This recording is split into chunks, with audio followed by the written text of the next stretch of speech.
শুভ সকাল বন্ধুরা, সবাই কেমন আছো? আশা করছি সবাই ভালো আছো। তো আমিও ভালো আছি। এই দেখো, আমাদের একটা অনুষ্ঠান বাড়ি পড়েছে আমার বোনঝির ছেলের মুখে ভাত। তো আমরা সবাই রেডি হয়ে গেছি বেরোবো বলে। তো আমাকে এই সাজটা কেমন লাগছে একটু সবাই কমেন্টে বলো। উল্টো মজা করছে দেখো।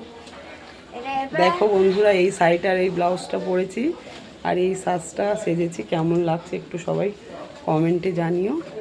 আবার যাই সেখানে গিয়ে আবার কি করছি, কেমন মানে কি করছি না করছি আবার সব ভিডিওর মাধ্যমে তোমাদেরকে আবার সব কিছু দেখাবো। তো টাটা বাই বাই বন্ধুরা, সবাই ভালো থেকো, সুস্থ থেকো। আবার আসছি পরের ভিডিও নিয়ে, সঙ্গে থাকো, দেখতে থাকো।